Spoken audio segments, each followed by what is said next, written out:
afternoon. You see me? Yep. I'm just about to see you, but that's okay. I haven't got my glasses on, but... Absolutely, yeah, absolutely. Good to see you all, very good to see you. Thank you all for being here. As it says on the schedule, I'm Elvin Box. A little bit about me.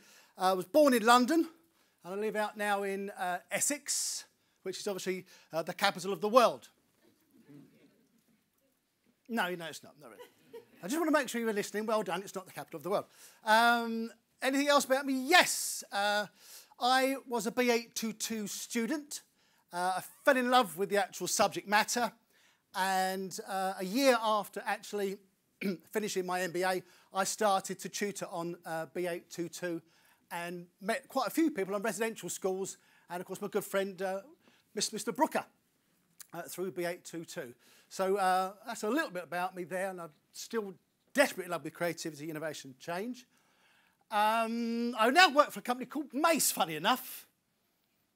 I thought it was quite funny, but never mind. Anyway, so I work at M-A-C-E. What do Mace, does anyone know what Mace do? Building and construction. Indeed, yes, building and construction. So we do build, we do operate, and we do actually develop. It's a £2 billion company spread across the world now, 5 hubs. Still privately owned. So that's Mace. Me. What do I do at Mace? I do a lot of business improvement. I actually work for the group head of health and safety. So we work on things that aren't going quite right, and not just for ourselves, but that the industry struggles with, and also bringing in new areas to develop within the business. Have you had enough? That's enough, really, isn't it? That's me. Yeah, reckon so? Yeah, move on, Elvin. Right. So, what are we going to do? What are we going to do? Did I? See, I know you've been... There you go. Not too far forward, obviously, the one you can't catch. So, one man's creativity is another man's anarchy. What is all of that about? It's why enacting the requisite values of a true creative helps overcome contradictions in creativity and culture. The actual session is based on Dr. Tim Ray's version of, which is the new version of B822, which is BB842. This particular section that we're talking about is about Japan. So, do we have Japanese in the audience? You go on, but yeah, Japan, Nippon, yeah. So we're not anti-Japanese, but this is actually talking. I should say the actual part of the book talks about where Japanese extraordinarily strong culture worked beautifully for some time, and then the wheels came off a little bit. And why its culture is a contradiction almost to its creativity. But I should add that the end of all of this is that if any organisation, be they Japanese or they are the Americans or they are French, whoever, they would probably struggle in today's marketplace. So far, so good? Yep. Yeah. Good, that's it. I'd like to get a bit of feedback. Thank you very much indeed. Well done, Nippon. Yes. So let's move her forward for you. Bosh. So what we're going to be talking about is some of this sort of stuff. See, the uplifting wonder and the dire disappointment of the various national, organisational and professional cultures that exist. So it's the meanderings of a soul like myself who's worked a lot in the UK and sometimes in international Europe, as you say. The other bit now with Brexit, of course, but don't take it personally, will you? So what we're talking about is that I think we have actually covered it a bit. Is just because somebody is Japanese, just because somebody is German, just because somebody is anything, doesn't mean they will be archetypical. So obviously one of the questions you'll get at the end of it is, am I an archetypical English person's culture? Answers on a postcard, but we'll come back to that. So one of the things we would like to look at is, as we have touched upon, is it meaning that you are Japanese, you will be of a certain kind of personality? Will that affect your creativity? Avoid become moribund in a track created by the dogma of an unflinching and one-dimensional mindset. One of the things will come out is that we need to be extraordinarily flexible in our thinking. If we go down one mindset, we have a tendency to miss stuff. A need to retain control yet without being controlling. Who likes that phrase, to retain control yet without being controlling? Who feels uncomfortable with that? In what sense, my friend? Where's the boundary? How far do you go with it? I mean, it opens room for, where do you set the balance? Where do you set the balance? Thank you very much. Yeah. Anybody else? Any other comments? Does that strike fear into people? Is that, no, that's the way to go. All good? It depends. That's the way. See, MBA, isn't it? It all depends. That's it. I knew there'd be somebody there. Well done. Somebody's away. Yay! It all depends, doesn't it? Yeah. Because when your house is on fire, you just want to there you go. down, That's right? it, yeah. You have to meet the external environment. Rule number 332 of strategy. Right. Okay. Moving swiftly on. Yes, indeed. So, attain and develop teams hallmarked by their well-balanced creative style and cognitive behaviour. Tom Peters talks about cacophony incorporated. Yeah. The fun thing of having a group of people that come from different cultures, different countries. They come from different disciplines. So if you actually spread the cultural thing about not just being your place of birth, but what is your domain-specific knowledge? What type of person are you? As you will see, that actually does help enormously. Leadership that exhibits the 5 domains of emotional intelligence, which we'll talk about right at the back end.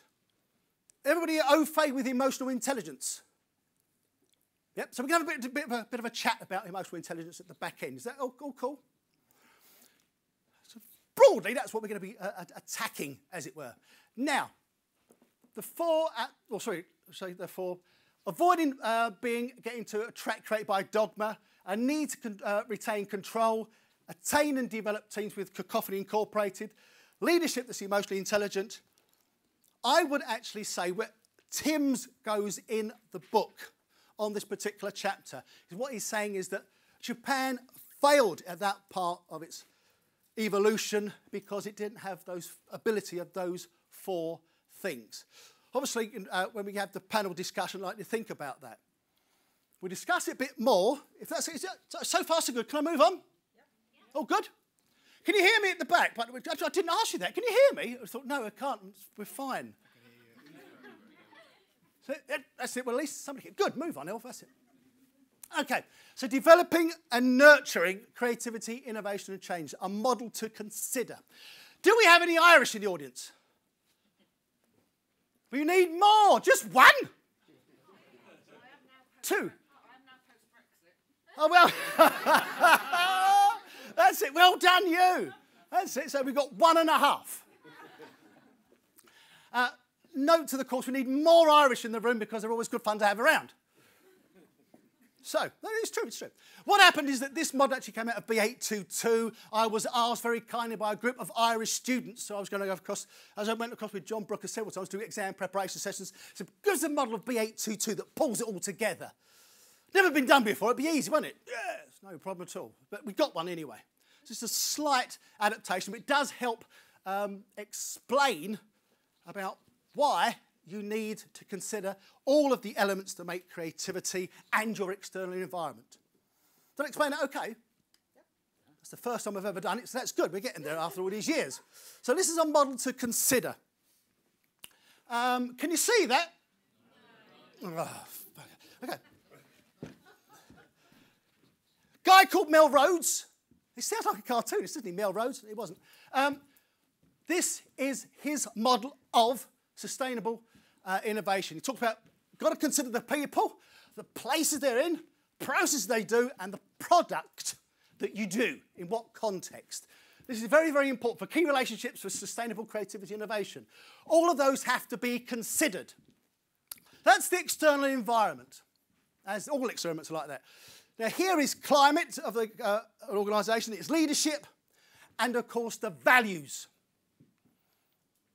And then we've got the soft polarity that nurtures creativity. So that's your soft polarity. And this is the work of Ekval, Goran Ekval. Hard polarity, systems, strategy, structure. Mr. Eckveld said that actually develops innovation. Very, very important part of the world. Down here is the bit we'll talk about with our creativity, and that's what we need there is for innovation. Now, B82 talks about process change, so we talk a lot about TQM, we talk a lot about Six Sigma, we talk a lot about re-engineering, and of course, EFQM. And the Japanese favourite, lean. The Japanese favourite, and Elvin's favourite as well. People change, of course, we need to change our people in line with that. So we've got to look at self-organisation, we've got to look here at learning organisations, and we've got to look also at empowerment. So far, so good? Yeah. So, internally, B822 used to talk about this part of creativity. Internal and external networking, cognitive style. What's cognitive style? The way we learn. The biases? The biases, yeah, that's it, the way we are. What makes us as personalities. So we may be from Sweden, but we'll have a certain way of being. Swedish, introvert, or like me, very, very adaptive, and a complete and utter introvert. So, we've got that one over and done with, haven't we? Let's move it on. Right. Behaviour. Behaviour, which we're going to be talking about in a minute more through the precepts. Knowledge management, how you manage it. Systems and creative thinking. Very, very important that these things are all considered. And, of course, cultural diversity. What we've done, we've taken the work of Eckvald, which is here, soft polarities and hard polarities. We've taken the work of Mel Rhodes, with his collective creativity. And we've then put over there the general approaches to change for people, those for processes and systems. And these are areas that we should consider for an organisation going into the world today and overcoming what Japan floundered on. Does that make sense so far? It's all right if it doesn't. You're about to say, no, I've got no idea. What did you say when you first started? Oh, good. Yes, sir. Yes, John. Is it worth just explaining that the context of this was it was taking, at that time, 4 books, huge books. Yes. With people saying, I have no clue what Yes. this is about. And the Irish team actually, with you, kind of put this together to simplify. So even though it looks complex on the screen, it actually is a simplification of a It's a lot of things. Yeah. complex course. So that was it. We haven't won yet. We keep going. Right. It's complex, but does it start to make sense? What I want to do now, if it's okay with you wonderful people, is this. If it's okay. I'll find it for you. Pardon? Perfectly what? It is perfectly okay. Perfectly okay. Thank you very much indeed. We've laid out the things that need to be considered for creativity, to spark innovation, to move the right change. Those are the things you must consider. There's interaction with all of them. So if you push one around, something else is going to move. They must all be in balance. What Japan did, and to be fair to Japan, any organisation that acts like Japan was always set down to its culture, its national culture. This, of course, also implies that some people, regardless of your culture, will make mistakes with how you manage your creativity, to spark your innovation, to get the appropriate change to meet your external environment. Has that made it less complex, sir? All cool? Yep. That's it. Thank you very much indeed. What did the Japanese do wrong? The first thing was their values. Values over there on the far left. If you read the particular book of this particular course, which is extraordinarily good, it will tell you that they got into corruption. They were actually beyond the law. Their values took a pounding. Their values took a pounding. They went in completely the wrong direction. They wanted to be above the law. It was horrendous. Horrendous. Cultural diversity, which we have here. Japanese organisations, as we've been talking about, aren't particularly diverse. I have nothing against Japanese culture, that's just a fact of life. Especially back then, they were not particularly diverse. So all the things we're saying here, you've got to just reverse, a very creative technique, if you want to start getting things right. behaviour. Now, the behaviour in Japanese organisations, as you've just heard, they all go to school in a uniform. So do the British, no? Sorry? So do the British. Were you called any uniform? Think so? Nah. Did we not have these lovely guys who all appeared in skirts to complain about... Oh, yeah, that's true. That's true, yeah. Right, now, I'll give it that. Get away with it. Yeah. Well, I look very good in a skirt, by the way. We'll try that later on. What we want to actually pick up on the fact they are very, very compliant. There's this thing called BAR, BA. And basically, they're brilliant at doing what they're told, but it's not good news if you need people to come up with wonderful ideas, because it's one of these things, you never told me to use my initiative. And that's where they fell around. Went wrong there. The leadership, we've talked about this, it's very much parent-child. And again, you need to actually be able to set free your people and get them involved. Would you disagree with what I'm saying so far? Would you say, I think the Japanese model's brilliant? I think you're talking gobbledygook. What period are you talking about? We're talking about in and around the early 90s. When it started to go away a bit. Korea and China started to be more agile. Far more agile. Far more efficient in the environment they were working in, the market that had appeared. And what was going wrong for the Japanese? The Japanese are brilliant when there's something there and they can adapt it. When you need groundbreaking innovation, they're generally not the ones to go to.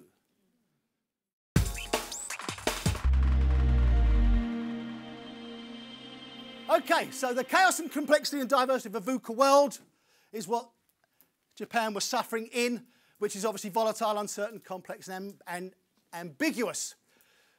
An agile, complex, adaptive system, chameleon-like in its ability to change with the external environment, is what Japanese-type companies and others, non-Japanese, have a challenge with. Got to tell Tim, just take out the Japanese bit, we'll be fine. Oh, very good, very good. Loving it. So, all whilst ensuring that the organisation's collective creativity sparks organised innovation to drive appropriate change in pursuit of tangible and measurable gains in organisational product development. What people have said now is that you also need... You are too fast. Give the non-native... Pardon, sorry? You are too Give fast. the non-native English speakers some time to read it. Oh, I see. Start again. And the natives, yeah. In actual fact, can we have an English person up there? We're still thinking what collective creativity means. Oh, yes, should have said. Sorry. Collective creativity is people, the place, and in the context. Basically, people in a particular place, because that has a great effect on how creative people are, and in the process you give them, and in the context. What is it you do? Sparks organisational change. Is it lean? Is it going to be BPR? It's the pursuit of this tangible, measurable gains in organisational product development. That is nirvana. But nirvana now, apparently, is you've got to get the pursuit of sustained, profitable growth through social good. And your innovation should be for the greater good. So you actually should be stepping outside of the organisation and looking to the impact that you are having. Did I explain that okay? Yeah. All good? Oh, lovely audience. Well done. Thank you very much indeed. Oof. So I'm talking about now, we need to be true creatives. I have to shake the head. Was that a disagreement? Was that an X-toy? No, that's okay. No, because please save it for the panel. That'd be brilliant. That's brilliant. Enjoying your company already. So, a true creative is a type of person the Japanese would need. All over. I should be done with. Okay. 5 minutes. Oh, there's plenty of time.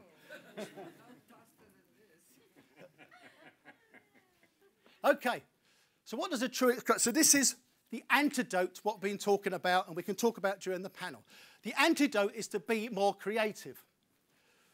6 core values. 6 core values. Pluralism means... Pardon? Pluralism means it's okay. I have one belief. You have another belief. We are acting with pluralism. Brilliant. Don't give up one another. We try to make sense and we understand where the other one's coming from. So would you agree that's a brilliant value to have? Otherwise, we've been off about 15 minutes ago. Well played. Excellent. Interdependency. You haven't got access to all of the resources. You need to think outside the box where we're going to go next. Partnerships. Participation. You do not want your management and your leadership to be guided. You want to get them involved. We've got a great leader. We got into one project. He's had to go and try and help it out. He's not doing so clever. He's a project director. He knows people's names. He talks to them like they're his mate. That's participation. High up in the company, he doesn't care. I've got to get out there. I manage best. I lead best with the troops. Participation. Openness. Openness. What's a good example of openness? Pardon? Keep going. You're doing a good job, you. Absolutely. Being open to other people's suggestion. Looking for other ways. Just because you didn't do it that way doesn't mean you shouldn't be open. Is continuous improvement what it's all cracked up to be? Just asking.